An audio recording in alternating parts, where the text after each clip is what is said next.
Well, welcome everybody, in person or Zoom, to the Faith and Function class. And our old friend, the Reverend Dr. Kendra Hotz, who is the Robert R. Waller Chair of Population and Health at Rhodes, is with us today. And she is going to talk to us about infectious disease in the Old Testament. And you have Bibles open, one of them to Leviticus, one of them to Deuteronomy, and she will explain why. Thank you.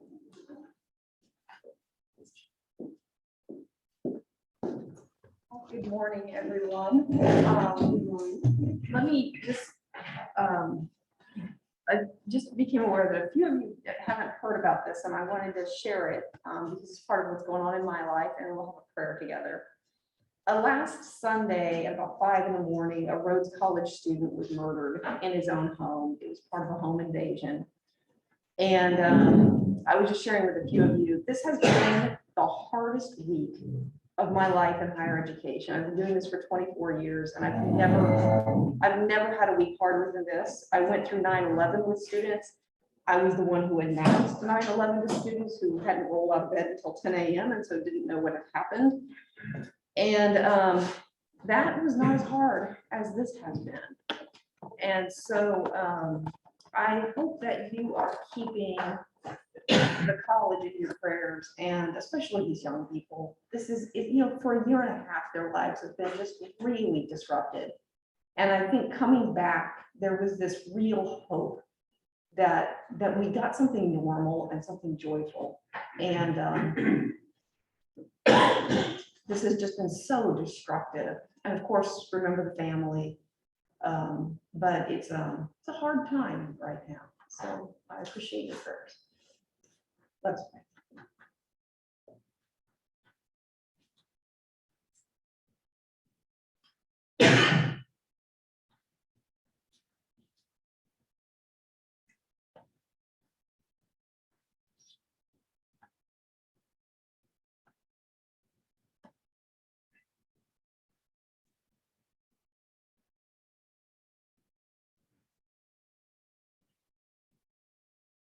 Blessed are you, O God, for you call us into life. You breathe into us and we become living beings. And at the end of our days, we return our breath to you, and you gather our lives into your loving memory. This week we grieve one whose life ended in senseless violence. We know that he rests in your love now, but we are left unsettled. And so, oh God, bring healing to a grieving family. Bring hope to a devastated community. Bring grace and forgiveness into the lives of those who do violence. Teach us each in our place how to value all that you have given us.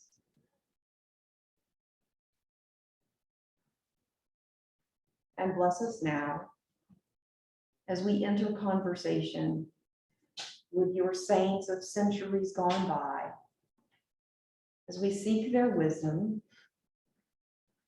as we decline to believe the things that they believed that would prove destructive for us, and as we embrace the oddness and beauty of values we should not set aside. All this we ask in the name of your Son, Jesus Christ. Amen. So in the spirit of bringing this class the weirdest things I can find in the Bible, I bring you infectious diseases in priestly and Deuteronomic literature. What? Okay. Between the Bronze Age and the Iron Age, in the Middle East, the majority of the population died because of infectious diseases. And when I say the majority, I don't mean that people individually were dying and this was the cause of death. I mean the population was decimated by a series of plagues. And what we find in books like Leviticus and Deuteronomy is this grappling with how to be community in the midst of epidemic. Now, this is material that I covered with this class right at the beginning of the pandemic. I am counting on the pandemic having erased your memories. No problem. Or I am counting on that these are rich texts that reward revisiting, and you will simply know that there was absolutely no way that I had any capacity to prepare a new lesson for class today. So I apologize. No, I don't apologize for that. I'm sorry that that is the case, but that's what my week has been like. So let's start with Leviticus chapter 13. Now, I don't want anybody to have to read this for too long because it goes on for a long time, but we do need to read long enough to get the gist of it. Pay attention to the details and ask yourself, what's going on here? And what details stand out to you? So what I'm going to do is ask, starting in chapter 13, that we just read 5 verses each and then pass it to the next person until I just say, okay, enough. Okay. If you come to a word you don't know how to pronounce, the correct pronunciation is nobody cares. It's translated from ancient Hebrew. We don't know how any of that was pronounced. So just make it up. If you run across a name, just call the person Ralph. Nobody cares. So who wants to kick us off? Chapter 13, beginning of the first verse. I'll start over here. All right. The Lord spoke to Moses and Aaron, saying, when a person has on the skin of his body a swelling or an eruption or a spot, and it turns into a leprous disease on the skin of his body, he shall be brought to Aaron the priest, or to one of his sons the priest.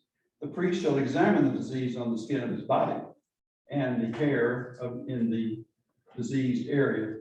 And if the hair in the diseased area has turned white and the disease appears to be deeper than the skin of his body, it is leprous disease. After the priest has examined him, he shall pronounce him ceremonially unclean. But if the spot is white in the skin of his body and appears no deeper than the skin, and the hair on it has not turned white, the priest shall confine the diseased person for 7 days. The priest shall examine him on the 7th day. And if he sees that the disease is checked and the disease has not spread in the skin, then the priest shall confine him 7 days more. The priest shall examine him again on the 7th day. And if the disease has abated and the disease is not spread in the skin, the priest shall pronounce him clean. It is only an eruption, and he shall wash his clothes and be clean. But if the eruption spreads in the skin after he has shown himself to the priest for his cleansing, he shall appear again before the priest. The priest shall make an examination, and if the eruption has spread in the skin, the priest shall pronounce him unclean. It is a leprous disease. When a person contracts the leprous disease, he shall be brought to the priest. The priest shall make an examination, and if there is a white swelling in the skin that has turned the hair white, and there is quick raw flesh in the swelling, it is a chronic leprous disease in the skin of his body. The priest shall pronounce him unclean. He shall not confine him, for he is unclean. But if the disease breaks out in the skin, so that it covers all the skin of the diseased person, from head to foot, so far as the priest can see, the priest shall make an examination. And if the disease has covered all of his body, he shall pronounce him clean of the disease. Since it has all turned white, he is clean. But if the raw flesh ever appears on him, he shall be unclean. The priest shall examine the raw flesh and pronounce him unclean. Raw flesh is unclean, for it is a leprous disease. But if the raw flesh again turns white, He shall come to the priest. The priest shall examine him. And if the disease has turned white, the priest shall pronounce the diseased person clean. He is clean. When there is on the skin of one's body a boil that is healed, and in the place of the boil there appears a white swelling or reddish white spot, it shall be shown to the priest. The priest shall make an examination, and if it appears deeper than the skin, and its hair is turned white, the priest shall pronounce him unclean. This is a leprous disease broken out in the wool. If the priest examines it and the hair on it is not white, nor is it deeper than the skin that has abated, the priest shall confine him for 7 days. If it spreads in the skin, the priest shall pronounce him unclean. It is disease. But if the spot remains in one place and does not spread, it is the scar of the boil. The priest shall pronounce him clean. Okay. Cool. That one's long. Now, I do want to just bring you one more because I think it's a really important one. Come down to verse 40. If anyone loses the hair from his head, he is bald. But he is clean. I mean, that's really important. I need to send that one to my dad. Okay, so what do you observe? What is going on in these texts? And what do you notice about it?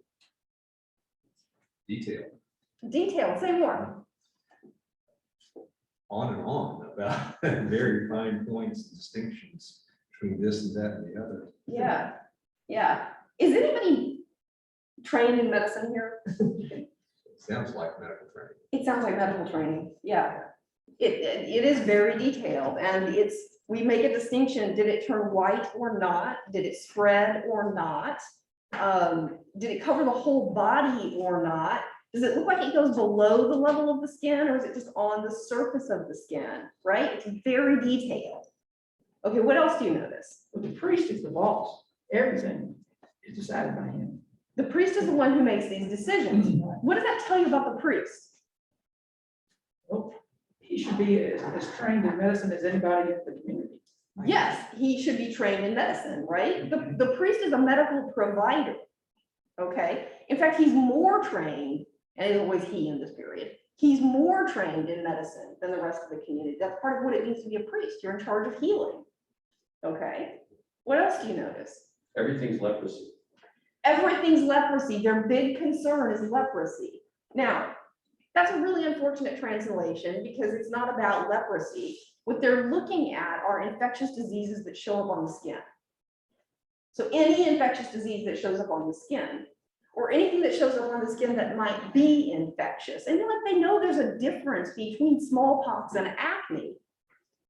That's what they're trying to figure out here. Is it just an eruption, right? Is it just acne? Or is there something else going on?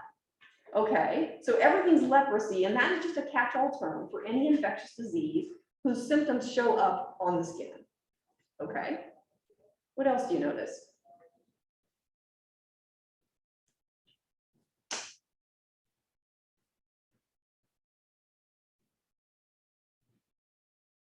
But it seems like this could be edited and condensed a little bit. Why? Well, I mean, it just seems repetitive. Of course, I've never read it before.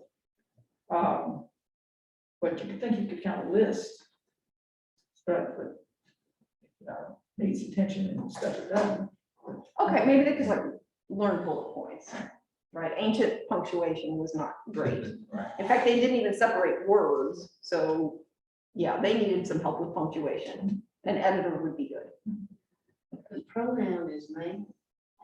It's always male. The assumption the person coming to you is male. Now this is important because the assumption is that if something is true for the male, you can generalize it. But you would not generalize a condition that a woman has. So what does that tell you? Because there are specific instructions for things related to menstrual cycles, childbearing, nursing. None of those use he, right? So what does that tell you? Women probably didn't get care. I'm thinking women probably didn't get care. They didn't take the women to the priest. there was no confinement, whether it was necessary or not, but Okay, that's a really good, yes, it's wrong, but I like the way you're thinking, right? Now, look, there's no way for you to just have in your head what the ancient world was like. So the goal is to ask, okay, what might the logic be? And I think that's a completely valid way of reasoning. Like maybe they just didn't value women enough to get them medical care. That's actually not what happened. You would bring a woman. So now you know that men and women would both get the same kind of care, but you only use male pronouns. What's that tell you? Males are writing it. Men are writing it. That's very, very likely true. The idea of a woman as a scribe in this period seems almost unthinkable. we kind of know the culture was male dominant. Females were just not at all. Yeah, it is that. that, So the normal situations for women would be, make them to be considered unclean, like the menstrual cycle or childbirth. And this is obviously an abnormal situation that it's talking about. Maybe women are just by nature diseased. okay, there is a difference between being diseased and being ritually unclean. Women are regularly ritually unclean, related to menstrual cycles, childbearing, so forth. And notice that none of those things have anything to do with morality. Being ritually unclean is not being declared that you are somehow morally deficient. Men are also regularly ritually unclean. Every time you have sex, you're ritually unclean for a period. So, the Bible's definitely not discouraging people from doing that, not discouraging people from having children, certainly not discouraging people from having menstrual cycles. I don't even know how you would do that. So it's not about morality, okay? He stands in for human personhood. So the male pronoun could be understood to mean a man or a woman, but a female pronoun could not be understood to mean a man. Like that old-fashioned way where we used to say mankind and just assume that people knew women were included. It's patriarchy embedded in the language. So when they say if a man this or that, they mean if a person. Now, what's interesting about that and disturbing is that persevered in medicine until yesterday, as far as I'm aware. So, in other words, still now, a lot of our clinical trials are not attentive to diverse representation across racial, ethnic, geographic, gender expression, sexual orientation, just sexual anatomy differences. In fact, there's a famous study on uterine cancer that was conducted, the clinical trial was conducted on men because women have fluctuating hormones, and that made it hard for them to tell what the outcome was. Now, if you're like, but you're thinking the same thing everybody else is, right? So the idea that the male body is normative and that there is something derivative about the female body is still kind of embedded in medicine now. And you can find it in ancient texts, the famous ancient physician Galen, Aristotle in the 13th century, Thomas Aquinas, all of them believed that the human body was naturally male and that it was only the result of a birth defect that would produce a female infant. And they said, well, you can tell because women's bodies are just men's bodies turned outside in. I don't even want to go through that now, but I once had a student on a particularly insightful moment say, but couldn't they have looked and said that men are just women turned inside out? You could, unless patriarchy is so shaping the way you evaluate evidence that you can only see it the way patriarchy has told you to see it, right? Okay, now biblical texts come, these are different from those kind of Greek and Roman and European traditions, but still there seems to be something here about the normative male. And that's important to catch. There is this assumption that when you say all these things should be done for the man, you mean the woman too. That goes the opposite direction sometimes. Sometimes they say all the people, but they mean only the men. My favorite example of that is when Moses tells all the people to gather at the foot of the mountain because God's about to be revealed. And it's really like all the people, every last one of you, get to the foot of the mountain. And then it says, only do not come near a woman. And I've always thought, okay, I've got to come to the foot of the mountain, but I can't come near a woman. So here I am, I better get over here. Oops, I followed me. Like, I can't get away from myself. So when it says all the people, it meant all the men, right? Because if all the women came too, you can't get away from women because women are always right where they are. Okay, so patriarchy. Okay, so we've got its detail.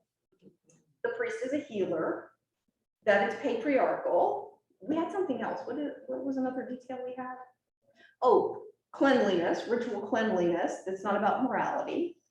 Okay, one other piece. The priest is doing this examination. Notice that that puts the priest at risk, right?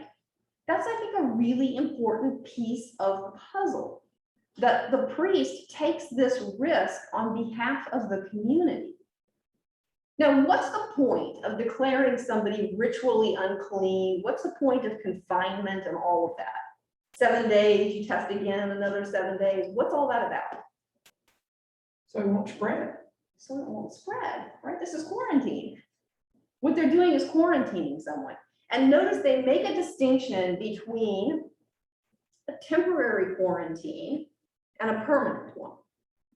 So if somebody has leprosy, which just means an infectious disease on the skin, you quarantine them for, if you're not sure, quarantine them for 7 days, go back and check again. Yep, that's leprosy, you're unclean, quarantine another day, go back and check 7 days. If it's run its course, they're reincorporated into the community. If it hasn't run its course, right? So you kind of keep checking back. But then there's also the person who has chronic leprosy. And again, always put leprosy in quotation marks. And what happens in the case of somebody who is chronically leprous? In other words, it's like long COVID, except imagine it with like permanent infectiousness, the permanent transmissibility. Somebody who's chronically infected. Then what? He gets kicked out of society. Yeah, then it's not, you're having this period of uncleanliness, but now you are unclean and permanently quarantined. Now let's just take a look at the person who is permanently quarantined. I think it's interesting that it's only the outward appearance that they concern with. So if you don't have any scars, you can still be infectious. Yeah, can you think why they wouldn't care, focus on that? I can't hear. Can you think about why are they focused on outward rather than inward symptoms? Because they can't see. They can't see them. Yeah, they don't have microscopes. Yeah. They don't know about germs. They don't know about bacteria and virus. They know what they can see on the surface of the skin. And so that's what they're focused on. So of course, they're also spreading all kinds of infectious diseases that aren't what they would call leprous. And that's because they don't know those exist. And try to imagine showing up in an ancient world and saying, there are these tiny animals that float in the air and you breathe them in, and like, you sound like you're telling a fairy tale. Who's gonna believe that? Right? So there's no microscopes. And so they don't know about those kinds of infectious diseases. So they're just focused on what they can see on the surface. It is not until the 18th century, I might be wrong about that, it might be 19th, I think it's 18th century, that physicians started washing their hands. It just wasn't a normal practice. In fact, it was a nurse who discovered this. There was a physician who was going from amputating surgeries to delivery rooms. And she discovered that if she put a bowl of water in the hallway between those two operating theaters, and the physician dipped his hands in the water before going to deliver the baby, that the outcomes were better. So, I mean, just think about that. The idea that you're carrying germs on your hands and that you might not want to go from an open wound to an open womb, right? Without washing your hands, that's new. So no, they've got nothing about those kinds of illnesses. It's only if you can see it. But maybe why the priests were so willing to put themselves at risk, they didn't realize the risk they were putting themselves at. Well, they did know the risk of catching an infectious disease from somebody who is, because that's the whole point of the quarantine. So they do know that's a risk. Now, we're going to get something that sounds like it contradicts what I just said, and I'm intrigued by this particular passage. This is about the person who is declared unclean, sort of permanently. Oh, and by the way, we didn't read the whole section on itching, which I think you've got to read the section on itching. It'll be good for you. It's just in case you really want to know, it's verses 31 through 40. The itching section is really quite good. Okay, let me find. Oh, Kendra, where did you? Oh, sorry, I've got it underlined. I should have seen it. So verse 45. The person who has the leprous disease shall wear torn clothing and let the hair of his head be disheveled, and he shall cover his upper lip and cry out, unclean, unclean. He shall remain unclean as long as he has the disease. He is unclean. He shall live alone. His dwelling shall be outside the camp. So your dwelling is outside the camp, but sometimes you are going to encounter other people. And so you wear clothing that marks you as unclean. You keep your hair messed up, and you cover your upper lip and call out unclean as you're coming. Why would you do that? So people can stay away. So people can stay away. It's not to shame you. It's so that you don't spread the disease. It's the best they can do with, they don't want it to kill the whole village, right?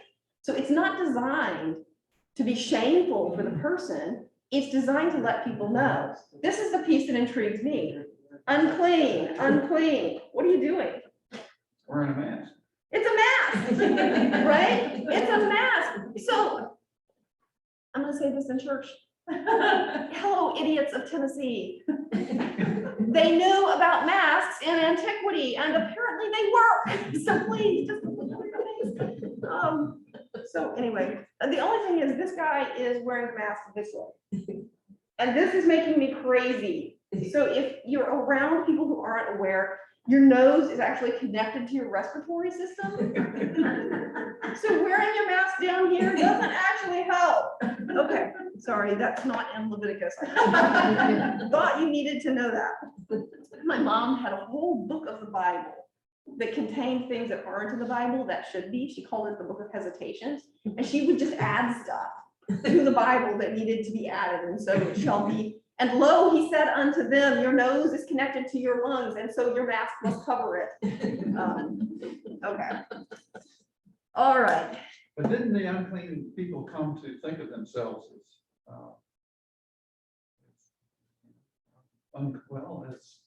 as punished? I mean, they were, maybe that was not the intent, but if you're the poor unclean guy, you gotta run around looking like a bum, basically. Then you're kind of wear on you. You actually look like you're in mourning. Yeah. So this is important. It's not the clothing they're wearing and the disheveled hair doesn't make you look like you're impoverished. That's a description of somebody in mourning. And so like a Jewish ritual grieving practice, you would rend your clothing, and you may have seen that even in contemporary Jewish grieving. There's a way in which you cut and then tear the cloth over your heart, and then you don't groom your hair nicely. So he's designed, the person who's unclean is designed to be grieving, and it might be grieving the loss of community. So I think you might be right that you can develop a sense of shame around disease, but I also think we need to be careful that we don't read that into ancient texts. There are also different traditions. So not everybody thinks about this in the same way. In a minute, we're going to come to Deuteronomy, which sounds a lot more like disease is punishment. But I also think we can think about ways in which we regularly, okay, first, I should go back to this just briefly. The reason you're coming into town, even though your dwelling is on the outside of town, is because you still need to survive. You still need to come to the well. You still need to get food. And there's not an expectation that you are exiled in the sense that we just send you out in the wilderness and wish you would die. We still expect that you survive and thrive as best you're able, but you don't put yourself in a situation where you're going to infect other people, right? And that's not because there's something morally deficient about you. It's because you've got a disease that can be caught and other people could get sick and die from it. And so it's out of a desire to preserve the life of other people that you quarantine yourself. So it's social distancing, right? And I think that's important to acknowledge because we're tempted to read these texts and be pretty judgmental about antiquity. But I'd like us to take a minute to read these texts and be pretty judgmental about now. If we think about how and whether we accommodate different kinds of disabilities and how much people with different kinds of disabilities are unnecessarily ostracized because of our inhospitality, then I think we can sort of recognize that we're not even doing as well as this. When there are simple accommodations we could make so that people can participate as fully as possible, we have some moral obligation to make it possible for them to participate as fully as possible. And so, it was long overdue, but when Idlewild renovated the building, one of the primary things in our minds was, how will you get into this building if you have a mobility impairment? Where will the elevators be? How will we, are our ramps going to be at the right slope? Things like that. But we can also think about, do we welcome and fully incorporate people with mental illnesses? Do we welcome and fully incorporate people with cognitive impairments, people with mobility impairments? Are we thinking about people with sensory impairments? Have we designed things so that people with visual impairments can participate as much as possible with auditory impairments? These are questions I think these kinds of texts push us to, because sometimes we're pushing people to the edges of our society and not even acknowledging that we've done it, not even acknowledging that we've said unclean, right? Okay, now this is fascinating because they also have a way of reincorporating that person into the society. So take a look, chapter 14, verse 10. Now remember, your quarantine goes in 7-day increments, right? 14:10. On the 8th day, he shall take 2 male lambs without blemish, and 1 ewe lamb in its first year without blemish, and a grain offering of 3/10 of an ephah of choice flour mixed with oil, and 1 log of oil. I have no idea what a log of oil is. My footnote says some kind of liquid measurement. Okay. The priest who cleanses shall set the person to be cleansed along with these things before Yahweh at the entrance of the tent of meeting. The priest shall take 1 of the lambs and offer it as a guilt offering along with the log of oil and raise them as an elevation offering before Yahweh. He shall slaughter the lamb in the place where the sin offering and the burnt offering are slaughtered in the holy place. For the guilt offering, like the sin offering, belongs to the priest. It is most holy. Okay. So when you sacrifice stuff, some of it belongs to God and some of it is how you pay the priest, right? So the barbecue for the priest. The priest shall take some of them. This is where it gets good because you were thinking this is riveting. Here's where it really gets riveting. The priest shall take some of the blood of the guilt offering and put it on the lobe of the right ear of the one to be cleansed, and on the thumb of the right hand, and on the big toe of the right foot. Now come all the way down to verse 20, and the priest shall offer the burnt offering and the grain offering on the altar. Thus the priest shall make atonement on his behalf, and he shall be clean. Okay, what have we just done? Why do you have to make atonement if this is not a moral situation? Ah, that's a good question. Why are you making atonement if it's not a moral situation? Hang on to that. I mean, we'll come back to it. That's the right question. What else are you doing? A lot of things. Hmm? Buying privilege, Sorry, buying privilege. how so? You have stuff you give and in exchange you're deemed clean. Yeah, you have stuff you bring, and this requires significant financial resources to bring how many lambs and, right? And you exchange that for being reincorporated into the society. There are provisions if you can't afford to do this, so nobody gets left out. But if you can afford to do this, this is how you pay for your health care, right? Okay, what else? I mean, we do that too. I don't actually bring a lamb with me to the doctor's office, but I definitely bring my insurance card and my credit card, right? And this is the cost of re-entering society. And we, not very well, not as well as they did, but we also have provisions for people who don't have the sacrifice. If you don't have the piece of plastic sacrifice, we have some provisions for getting you reincorporated. We're not as good at it as they were.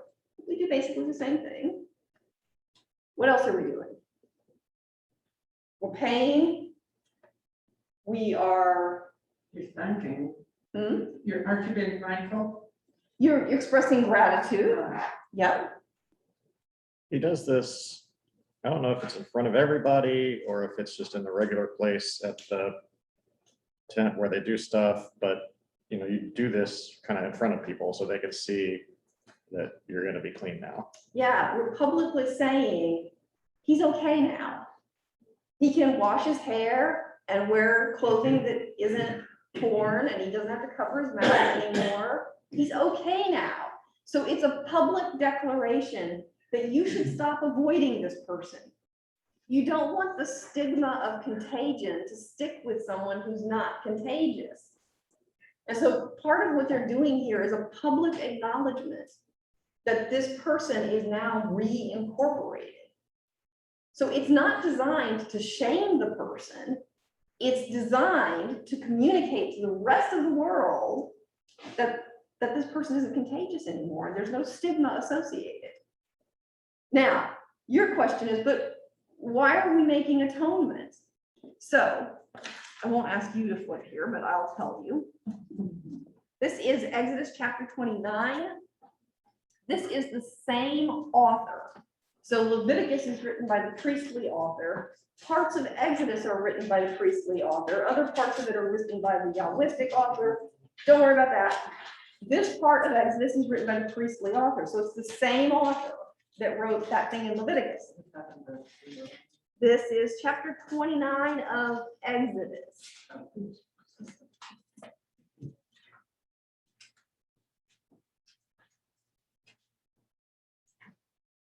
I won't read the full thing. We're making sacrifices, including sacrifices of atonement. And verse 19. You shall take the other ram, and Aaron and his sons shall lay their hands on the head of the ram, and you shall slaughter the ram and take some of the blood and put it on the lobe of Aaron's right ear, and on the lobe of his right ear of his sons, and on the thumbs of their right hands, and on the big toes of their right feet. It's like they have two, What is it? their right feet. Yeah. As if they had more than 2 feet. Yeah. It's multiple people, right? But yeah, they're right people of that. I guess if there's more than one right foot, you don't have to right most of the feet. The other right. The other one. What is going on here?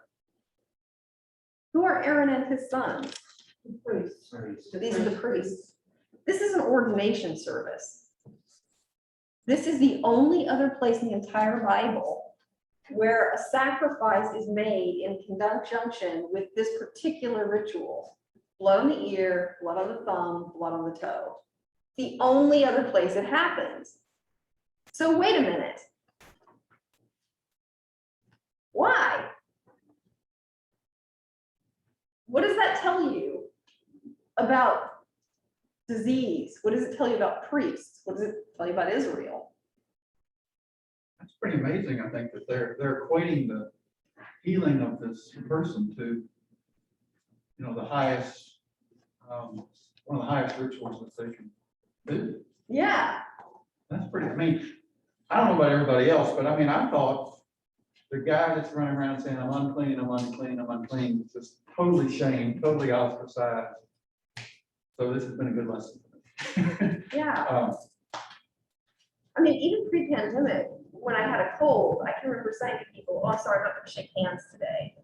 You know what I mean? And it feels very weird, not anymore, it doesn't. But it used to feel really weird not to stick my hand out, but to just say, I'm sorry, I've got a cold, I'm not gonna shake hands. And it does feel, I think we're all on that, right? Okay, so what we're doing is taking the holiest ritual that marks somebody as being the pinnacle of religious authority in our society. And that ritual applies to someone who has been unclean because of an infectious disease and is now reintroduced into society. Say again? Sanctified. Yeah, sanctified. And so it's not just sort of like, okay, everybody is not sick anymore. It's saying we really acknowledge this person as one of us. We really welcome them back into our midst. It's an attempt to make sure that if there was any stigma attached with running around saying unclean, unclean, that you remove that stigma now. You shouldn't have been stigmatized. But just in case, because people are superstitious, just in case, now we've done the same ritual that we do for priests. And so it's a way of saying, this isn't a moral issue. It's not something that should be stigmatized. It's not something we don't want to exclude this person. We only did it because we didn't have any other options. We do the same thing with quarantine. You come out from quarantine, we don't want you to be stigmatized. Now, I think that with COVID, we have less risk of stigma than we do with infectious diseases like HIV. But we still have some kind of superstition surrounding infectious diseases, the ones that we stigmatize. And I think there's a really interesting kind of reincorporation. It's about rebuilding community. Yeah. So it just, the thought just goes through my mind, why so much attention in the New Testament to Jesus? Healing lepers. If there's a ritual, it's not a moral issue. Go stand outside the gate for 7 days and see a week. What's the point? You tell me what's the point. What? Immediate healing, maybe? I don't know, but and maybe I'm wrong, maybe I'm like Ed, I've looked at this the wrong way for a long time. It seems as if with the leper or someone who's wanting to be healed comes to Jesus, they're in a begging situation. Yeah. They're begging. I can't, who knows what's going on, right? Think of ancient times. Maybe they're out, they can't make money, they can't work in their fields, they can't be with their family or tend to their family or whatever. So if you are chronically diseased, that's lonely. It's lonely now. Social media makes it somewhat less lonely, but it's lonely now to be sort of confined because of disease. So you've named the things that are economic repercussions of being chronically diseased. There are social repercussions. The person is in dire straits. They cannot be reincorporated into society so long as they are seen as infectious. And so what Jesus offers is healing that the medicine of the time doesn't have any way of providing. And what that does, and notice that Jesus says, go to the priests to be declared clean. right? When Jesus heals a leper, he tells them, go to the priest to get it confirmed. So what they're doing is going to the priest for this little ritual, which will then announce to the rest of the world, this person's been on the outside of society for so long that you're likely to turn the other way just out of habit. But now we're telling you not to do that anymore. Yeah, so what Jesus is offering is reincorporation into society. And when he says your sins have been forgiven, he's not saying your sins caused your disease. It's just that healing and forgiveness are part of the ritual. So it's not as though you don't need to make a sacrifice of atonement if you're not diseased. You do. It's just that you can go and make that sacrifice anytime because you're not diseased. If you've been outcast from society for all this time, you have not been able to come and make a sacrifice of atonement.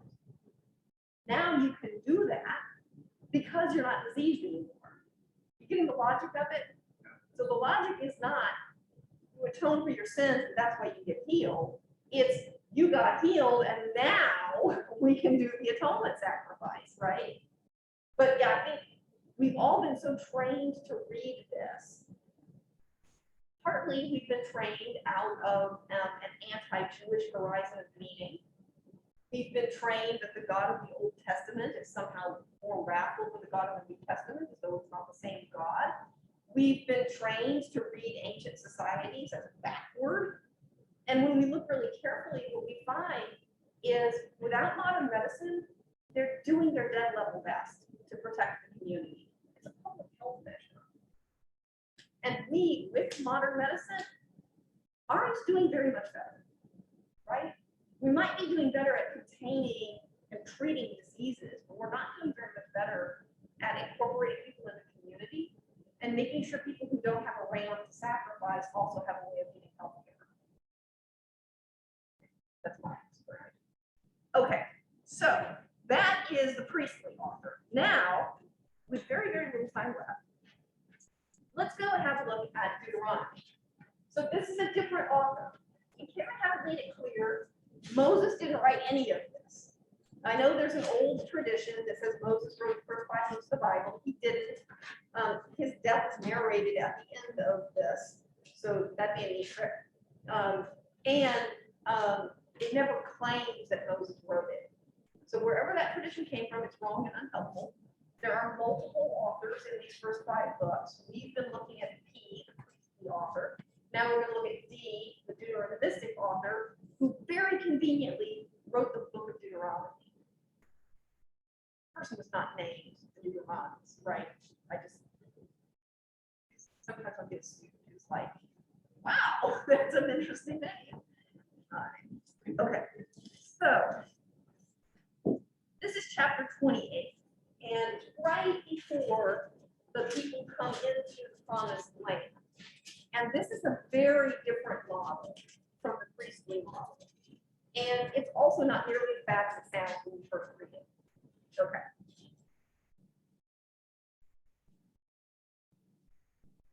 Very little time, so we're going to go fast here. If only you will obey the Lord your God. And you know, I always try to make us put that in Hebrew so we remember. Lord is the English, all caps, is the English translation of Yahweh. That's a proper name. God is the English translation of Elohim. That's a title.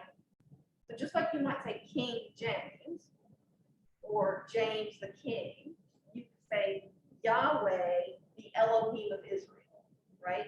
So proper name of our God is Yahweh, and Yahweh is the Elohim, the God of our people. By diligently observing all of his commandments that I am commanding you today, Yahweh, your Elohim, will set you high above the other nations of the earth. All these blessings shall come upon you and overtake you. Blessed shall you be in your city, in the field, fruit of your womb.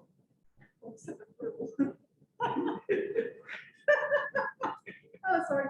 The fruit of the ground, the fruit of your livestock, the increase of your cattle, the issue of your flock. Blessed shall be your basket and your kneading bowl. Blessed, blessed, blessed, right? Now, verse 15. If there's an if, there's gonna be a then, right? If you are obedient, all these blessings. Verse 15. But if you will not obey Yahweh your Elohim by diligently observing all of his commands and decrees that I am commanding you today, all of these curses shall come upon you and overtake. And look at the parallels, right? Cursed be you in the city and the field. Cursed is your basket and your kneading bowl. Cursed is the fruit of the womb, the fruit of the ground, the increase of your cattle, the issue of your flock. Cursed shall you be when you come in and when you go out. Yahweh will send upon you disaster, panic, and frustration in everything you attempt to do until you are destroyed and perish quickly. Here we go, verse 21. Yahweh will make the pestilence cling to you until it has consumed you off the land that you are entering to possess. Yahweh will afflict you with consumption, fever, inflammation, fiery heat and drought, with blight and mildew. They shall pursue you until you perish. The sky over your head shall be bronze, and the earth under you iron. Yahweh will change the rain of your land into powder, and only dust shall come down upon you until the sky, from the sky until you are destroyed. And then verse 27, it gets better. The Lord will afflict you with boils, ulcers, scurvy, and itch, of which you cannot be healed. Okay. With madness, blindness, confusion of mind. Oh, wow. We don't read that one real often in church, right? What are you picking up?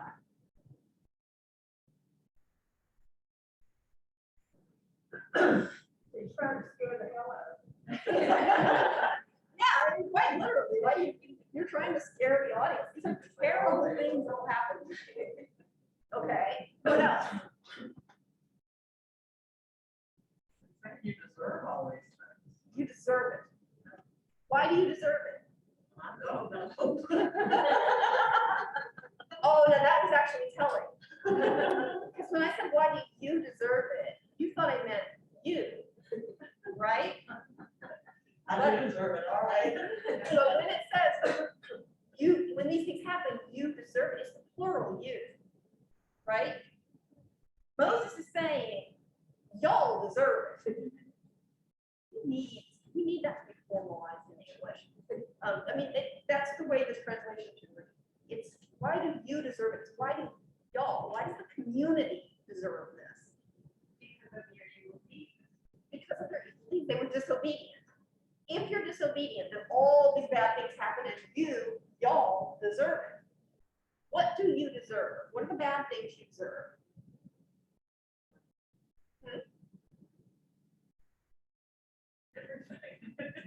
Disease, crop failure, famine, no children. Diseases, infertility, crop failure, famine, ulcers, itching. I always stuck on the itching thing. Like that just sounds like a terrible curse. But you can't. I mean, it makes me feel itchy just thinking about it.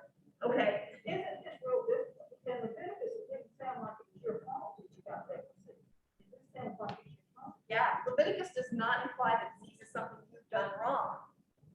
Disease is a natural occurrence. It's unfortunate and it has really unfortunate consequences for you, but it's not your fault. You didn't do something to deserve the disease. This sounds like it is your fault. You did deserve it. Different author, but who did the bad thing that results in disease? Everyone. How do you know? Because it's to all the people. All the people. Look, the diseases are no different than the drought is. The diseases are no different than the mold and mildew are. It's crop failure is what you're looking at there, right? These are things that affect everyone, even if not everyone was disobedient. the consequences of faithlessness, the consequences of organizing your society contrary to the law of God, has these negative consequences for everything. And so when they're looking at things like drought and famine, crop failures, it's not just infertility of individual couples, it's the cows aren't reproducing, right? And that's not because, like, what did that bull do wrong? Right? No, it's that the failure of justice in the society is reverberating throughout the natural world. The soil becomes hard to till. You get, because you don't get enough rain, you hear that description, this is a dust cloud. Sky turns to bronze. You know, you've got all these particulates in the air. There are environmental consequences of a society badly ordered. And the diseases are the same thing. Their assumption is not that you deserve it, right? But you might be bearing the consequences of social ills in your own body. You might have a disease, and it doesn't mean you did something wrong, it means your society did something wrong. Yeah. Yeah. So this is an interesting one, because I think we're tempted to read this and we filter out the natural consequences from the particular diseases. And we read it as though this person did something bad and got that disease. But it's not this person did something bad and caused the drought. It's more like the society is structured in ways that aren't just. And that injustice, Deuteronomy thinks at a communal level, not an individual one. That injustice has all kinds of consequences. It has environmental consequences. It has consequences for social welfare. It has consequences for public health. And so that, I think, is just a really fascinating lens on Deuteronomy. If you think about early in the pandemic, our disparities were across racial and socioeconomic lines. So we had our highest rates of infection in Black and brown communities, and more specifically in low-income Black and brown communities. Why? First explanation that came to people's minds, and believe me, I heard this all over the place, because this is kind of what I do, right? I heard, well, they aren't social distancing, they aren't this, they aren't that, not doing the right things. Completely ignoring, these are our essential workers, constantly exposed to people who are asserting their freedom by not wearing masks. These are populations experiencing intergenerational poverty that's forcing denser housing situations. We're looking at social injustice showing up in the bodies of our most vulnerable. That Deuteronomy would be like, see, I told you so, right? That's how the Deuteronomist is thinking. That when diseases show up, when you get a public health crisis, and remember, they're thinking primarily in terms of infectious diseases, because honestly, people back then didn't live long enough to worry about chronic diseases. When they're looking at these big public health crises, they're naming, this tells us something is going along at the social level. But they may not have known the science of that. Like they don't know how, chronic stress reduces compromises your immune system. But they do recognize that social injustices are linked to both environmental crises and public health crises. And they did know the science of the environmental crisis. They knew what overgrazing was, right? They understood that if you get too greedy about your livestock, you can overgraze and produce dust storms. Like, that much they got. And they had the sense of it with infectious diseases as well. So what we're seeing here, I think, is a really, I'm trying to be sneaky and look at my watch, and that didn't work. Sometimes it doesn't turn on when I do the thing. What you're seeing both in Deuteronomy and in Leviticus, I think, is a much more sophisticated model for thinking about the relationship between society and disease than most of us would have expected. I'm not gonna try to rescue everything from the Bible. There are parts of it, I'm like, no, right? But I also don't want us to baby bathwater problem. And I think we do that with a lot of the Hebrew Bible. We look at a lot of it and think that is just so weird that toss it. And we work so hard not to toss anything from the New Testament that sometimes we're torturing it to make it say something other than what it does say. Let's just be more honest with our hermeneutic and acknowledge that this is more sophisticated than we thought.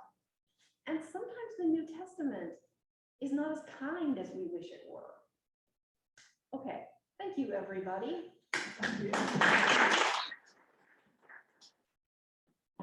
I'm lucky y'all have pandemic brain and probably have forgotten that stuff. If not, thank you for pretending you had. I like the term. I've got a